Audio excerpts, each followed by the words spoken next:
Hi, welcome to Political Perspectives. I'm Cynthia Dickstein. Our show today will address efforts to silence dissent. Our country is not perfect. There are, of course, no perfect countries. But when you've heard people criticize America, have you called them anti-American or un-American or liberal elite American hater? When you've heard people oppose government policies, have you accused them of being unpatriotic or worse, labeled their beliefs as treasonous? Patriotism is not simply supporting the government, but supporting the principles government stands for, and people are being most patriotic when they express dissent because it is essential to a democracy. Dissent isn't welcome during our best times or our worst times. However, if we are to make America an even better country, we must see ourselves as we are, not as we are told we are. Here today to discuss dissent and criticism of country is David Fitzsimmons, political cartoonist for the Arizona Daily Star. David, who was born in Tucson and was graduated from the University of Arizona, has been at the Arizona Daily Star since 1986. Of himself, he says he's 53 years old and should know better.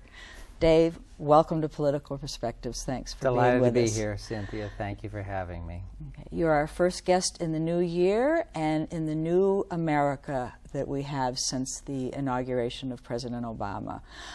Can you draw something for us right away to symbolize the transfer of power? Oh, sure. I'd be happy to. I love to doodle. I almost feel compelled to doodle. I'm going to flip this sheet over. Here I've drawn a likeness of Barack Hussein Obama and his lovely bride, the First Lady, Michelle. Dissent. Well, there's a wonderful phrase uttered by Ms. Feinstein about the nature of dissent and freedom and the transition, where she made note of the fact that it's a peaceful transition wherein our leadership has been determined not by, oh, here comes the visual detail, not by bullets. Looks like lipstick, doesn't it? That would be appropriate for a Sarah Palin cartoon, but I'll save that for later. But rather, ballots. And to me, that is the magnificent beauty of this transition. Of course, this is a high-minded cartoon. A low-minded cartoon, which forgive me, I just have to get out of my system, is a portrait of the former Commander-in-Chief leaving office, which he did recently. There he is. There are those boots.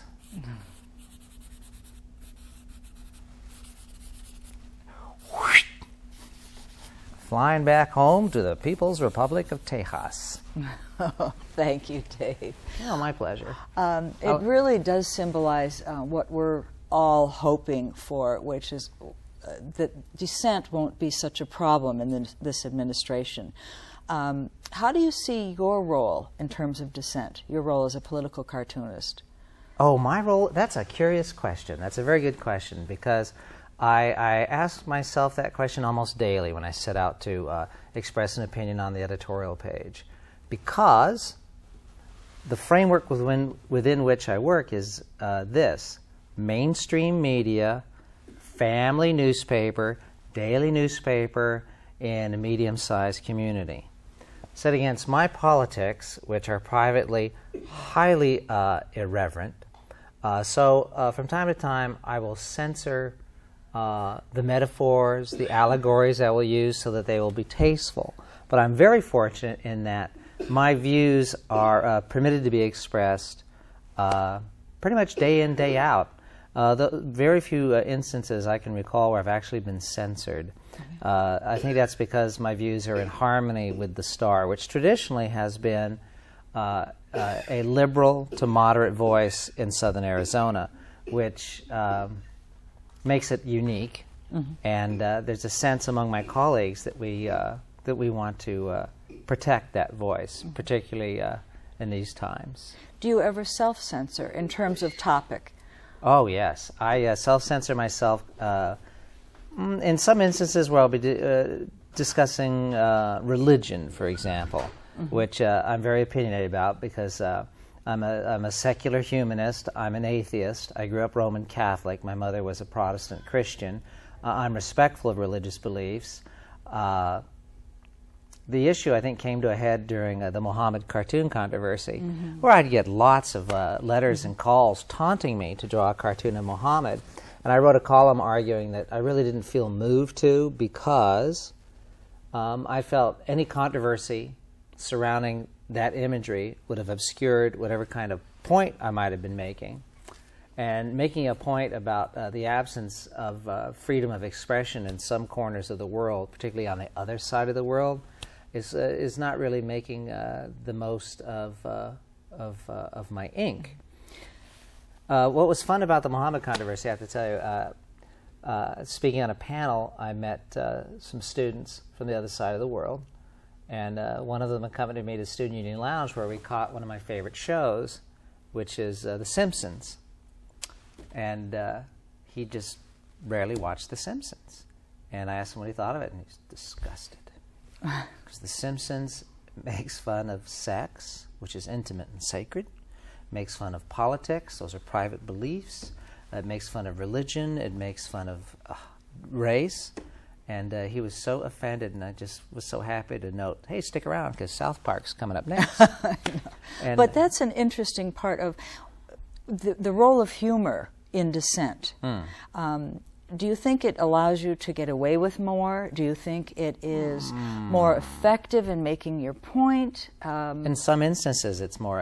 It makes the point effective. What it does, it will make an unpleasant point palatable. A good case in point is Mark Twain, who could have written a screed arguing for abolition about slavery. However, he decided to write Tom Sawyer. And that's how he sugar-coated his message brilliantly and got the same point across, and thousands of Americans happily swallowed that pill. Sure. Where otherwise, if they'd seen it in just the flat form of an editorial, they would just dismissed it. But humor doesn't always save the satirist. You know, I can think of instances where there were jokes, a Russian joke that one wouldn't tell on the streets of Russia. I can think of one about Khrushchev. During the era of Khrushchev, let's see if I can remember how it goes. My brother Ivan was arrested, and he got sentenced to 21 years in a gulag. Really? What happened? Well, he got caught running down the halls of the Kremlin shouting, Khrushchev is an idiot, Khrushchev is an idiot. And the judge sentenced him to 20 years for insulting the premier, and 1 year for revealing a state secret. And this, we'll jump from here to thinking about a book I have yet to see an English language version of, but I was fascinated by it when I heard it was published in German, jokes about Hitler that were told during the reign of the Nazis in Germany, whispered, I'm sure. So humor isn't always protected, but in a relatively free society, humor is a wonderful device for persuasion. Now, do you see yourself? Let me back up. I saw a letter to the editor recently about you and talking about how nonpartisan you were. Is that your self-image? Do you feel that you're nonpartisan? That's a the answer is going to be complicated. I'm sorry. I don't like the paradigm that people use to describe political thought in America. People like to use conservative, liberal. For the most part, conservatives have created the liberal straw man and burn it day after day on talk radio and rhetoric. They create this cartoon caricature, and I guess you could say liberals do the same thing of conservatives. But from my vantage point, I see it this way. Most conservatives are deeply religious, superstitious, they're anti-intellectual. Most of them are not college educated. I don't see it as so much a division between conservative and liberal as I see it between informed and intelligent and anti-intellectual and ill-informed and given over to a love of anecdote. I mean, that's why I love to listen to talk radio and I love to listen to Fox News for the same reason. They rarely question any of their callers, and they simply reinforce stereotypes and prejudices. This doesn't sound nonpartisan, what you're saying right now, by well, the way. You know, I think in terms of what a classic Republican philosophy is and a classic liberal philosophy is, I'd probably be a moderate to liberal because I see many things very gray. I've never made up my mind with any certainty about death penalty, capital punishment, or for me, for example, abortion is so gray. In areas of civil rights for homosexuals, yeah, I'm as far left as can be. When a reader says something like that, I guess I should be pleased that they say that, but I think most Americans are very complicated. We agree. We agree with that part. But you did bring in one of your cartoons on Lincoln, if we can bring that up. Now, would you call this any part partisan or nonpartisan? Oh, I would consider this a nonpartisan. In a way, it's a historical cartoon. It's historically relevant, making use of Lincoln, author of the Emancipation Proclamation, and a noteworthy Republican himself, former Whig, I believe, celebrating the election of Barack Obama.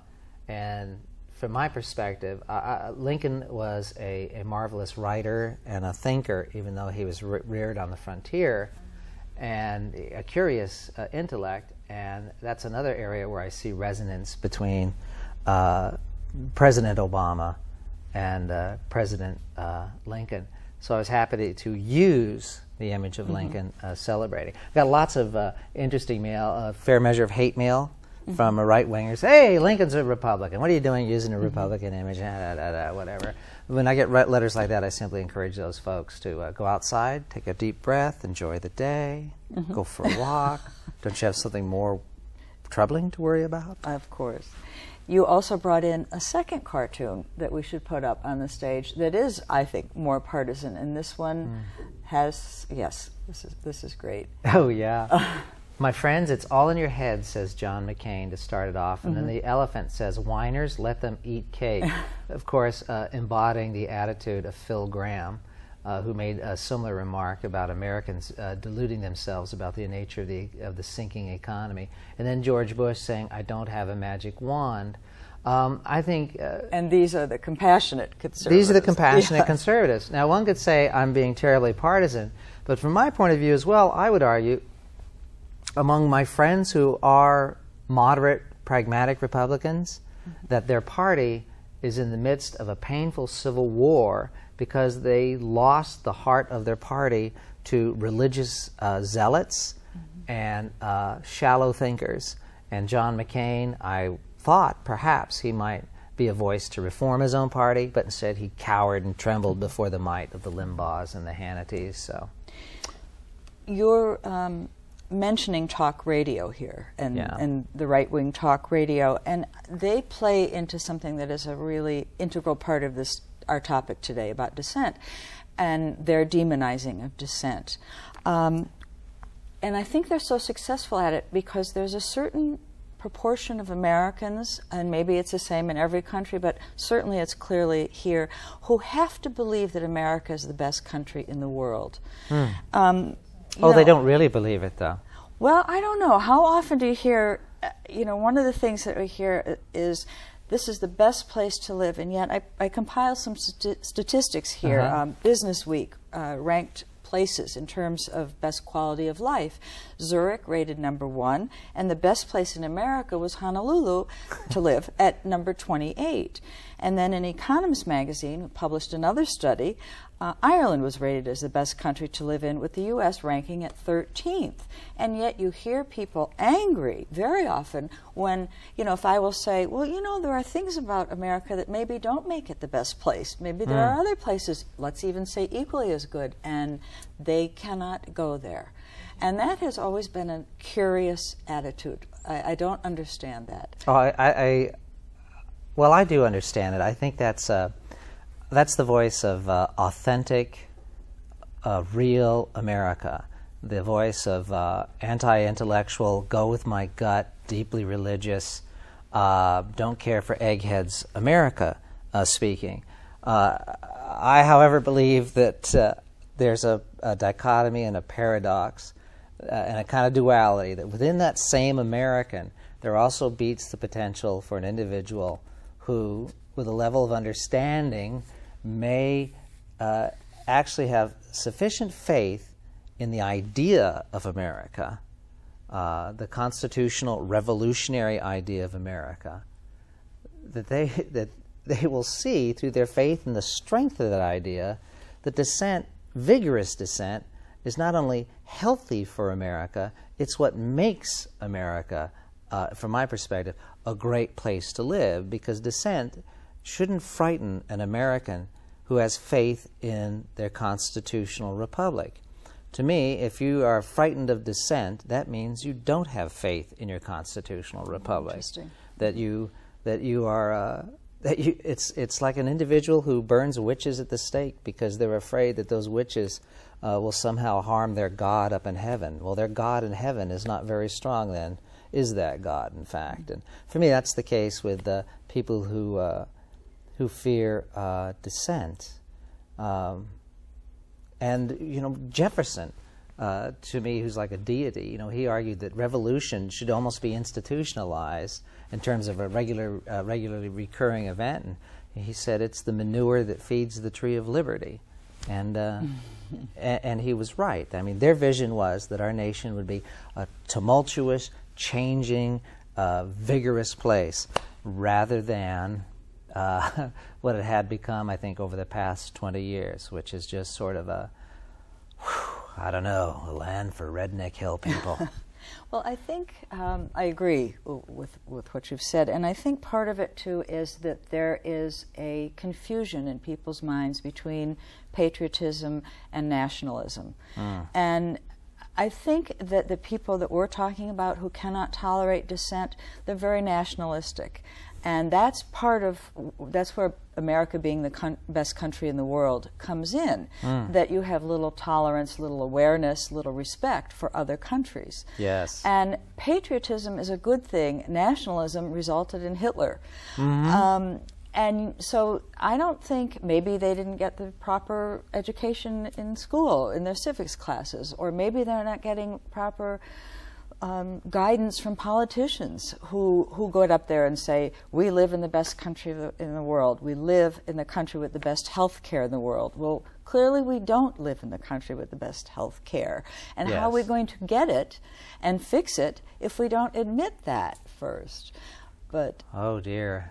That's a very good question. How are we going to get there? I think that's what's interesting about Barack Obama's presidency, is that even as he is a centrist and a moderate, to me his approach will be relatively revolutionary in this time and age, and it will be essentially, it will have to be revolutionary to meet the needs of the suffering masses. That is, if he wants to alleviate suffering.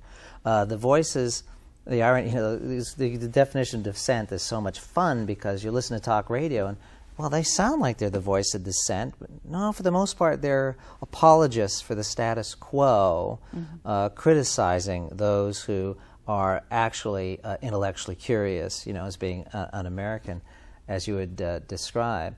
And, you know, as you trace what's called the echo chamber of right-wing talk, it all traces back to corporate dollars and conservative think tanks, which, you know, are funded by, corporate dollars, of course. And it's going to be an interesting battle when the health care issue starts to surface, because you just know, right-wing talk is going to be against it, corporations are going to be against it. Sure. But meanwhile, 36 industrialized nations have better health care than we do in America, according to the World Health Organization. Stop trying to talk sense. That's the error. It just doesn't work. Data doesn't work. I have found, particularly in Arizona, with our legislature, don't try to use evidence. Don't expect evidence-based policy making. Most of them are not college educated, and they rule by. You're being elitist. I am elitist. Oh, I am an elitist. I am as elitist as Jefferson, Washington, and Tom Paine. Yes, I am an elitist. One writer described the American Revolution and said the real thinkers and minds behind the American Revolution could probably fit into a football stadium. at the time of the war. And I'm thinking, yeah, sure, makes sense. It's just the way it is.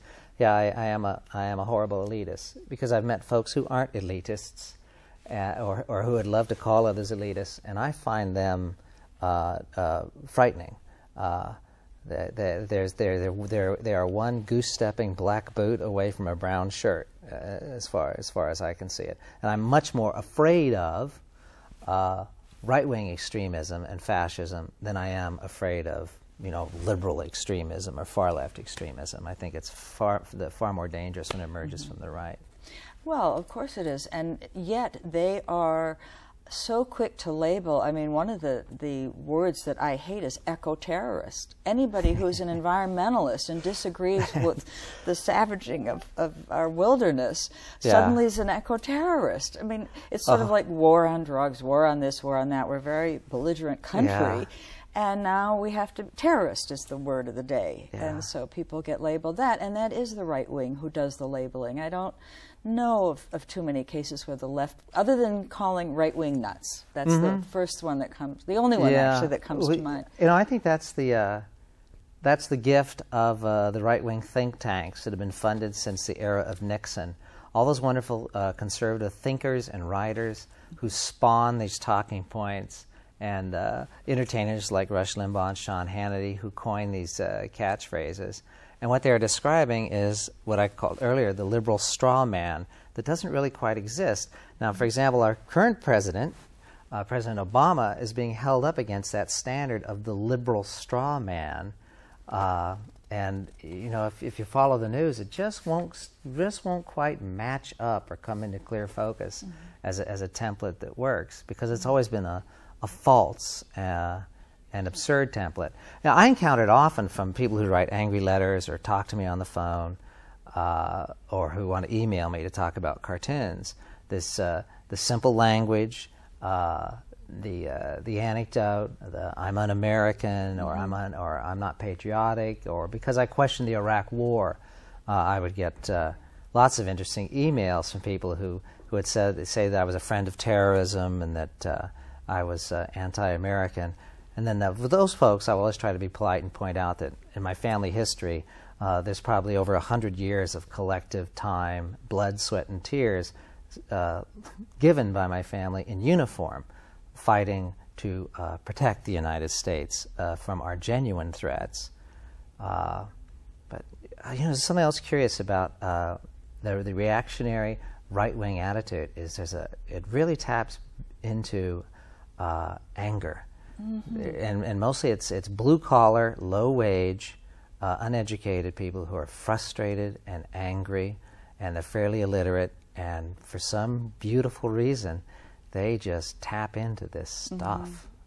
It's an interesting thing you bring up, because I have a relative who works in the Bible Belt in the South, and he's surrounded by blue-collar workers, and they did not support Obama. They supported McCain, and they always support the Republican far right. And while they're doing it, they're the first ones to come up with the label elitist. Now, from my point of view, I want the smartest person we can find in office, and I think a lot of people feel that way. So I asked my relative, why don't they want people who are smarter to make the country better? And he said, because they've had people in there who are smarter and they haven't helped them.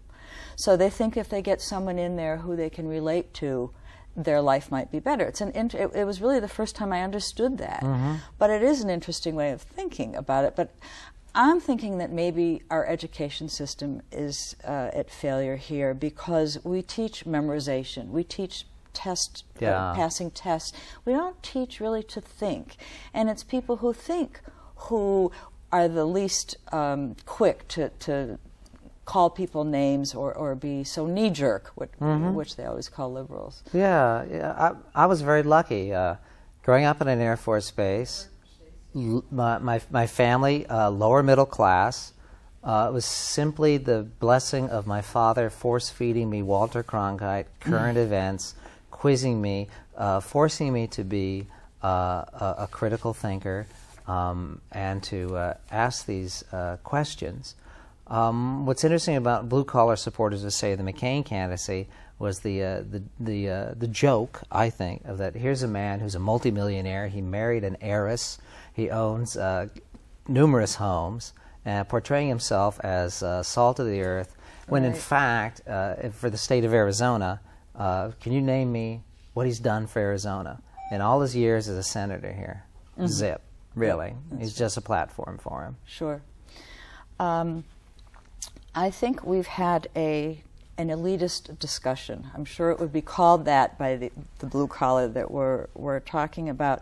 And I'm wondering how we reach people like that without being elitist. And I think perhaps your cartoons might be a vehicle. Do you think that you're reaching people of that segment of society? I think what I do is I reinforce the views of people who agree with me, and I annoy those who disagree with me.